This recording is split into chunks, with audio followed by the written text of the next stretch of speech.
మేమేం చేయమా శుభ్రంగా వస్తామని చెప్పాము. పోలీసులు పాపం ఏం చేస్తారు, వాళ్ళు పని వాళ్ళు చేస్తున్నారు పైనుంచి ఒత్తిడి వల్ల. కాబట్టి నేను చెప్పదలుచుకుంది ఏంటంటే, చర్చల పేరుతో డైవర్ట్ చేస్తున్నాడు నారా లోకేష్.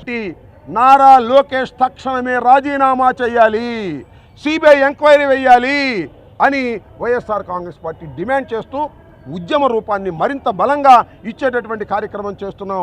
ఇది ఈ ఉద్యమ షెడ్యూల్లో తొలి అడుగు. కలెక్టర్లందరికీ కూడా రికమెండేషన్ ఇచ్చేటటువంటి కార్యక్రమం చేస్తున్నాం. ఇది ఉధృతమైన ఉద్యమ రూపాన్ని తీసుకొస్తాం. జరిగిన అన్యాయం, అక్రమం, టీచర్ పోస్టుల కోసం పాపం ఆశపడుతున్నటువంటి అనేక మందిని మోసం చేసి మీ ఇష్టం వచ్చినట్టుగా ఇచ్చుకున్నారు. తక్షణమే ఈ రాష్ట్ర ఎడ్యుకేషన్ మినిస్టర్ నారా లోకేష్ రాజీనామా చేసి చిత్తశుద్ధిని చాటుకోవాలని వైఎస్ఆర్ కాంగ్రెస్ పార్టీన డిమాండ్ చేస్తున్నాం. ఈ కార్యక్రమం 10వ తారీఖు దాకా కొనసాగుతుంది. ఆ తర్వాత కూడా 10 తర్వాత కూడా మళ్ళీ రీషెడ్యూల్, మళ్ళీ ఇంకో షెడ్యూల్ని కూడా ఇస్తాం. దీన్ని వదిలిపెట్టే ప్రశ్న లేదు. ఇది పెద్ద స్కామ్, రాష్ట్రంలో జరిగినటువంటి స్కాము. ఈ స్కామ్కి సిబిఐ ఎంక్వైరీ చేయమని కూడా డిమాండ్ చేస్తున్నాం. ఓకే, ఎందుకు ఎవరు అడిగారు? ఆయన బహిరంగ చర్చకి ఎవరు అడిగారా? ఆయన నేను చర్చలకు వస్తానంటాడు. రాజీనామా చేసి రమ్మను, ఎవరు కాదన్నారు? మేము అడుగుతున్న ప్రశ్నలకు సమాధానం చెప్పమను. నెంబర్ 1, లోకేష్, అంతకు ముందున్న జీవోని ఎందుకు రద్దు చేశావు? మళ్ళా నీ పని అయిపోయిన తర్వాత మళ్ళా జీవో ఎందుకు క్యాన్సిల్ చేశావు? అంటే ఏంటో తెలుసా? ముందేమో డోర్ ఉంటుంది, వెనక ఒక డోర్ పెట్టారు. ఆ వెనక డోర్ ఓపెన్ చేశారు. దానిలో దొరబట్టిన తర్వాత మళ్ళీ డోర్ మూసేశారు. ఫస్ట్ జీవో దొరబట్టడానికి, ఆఖరి జీవో డోర్ మూసేయడానికి.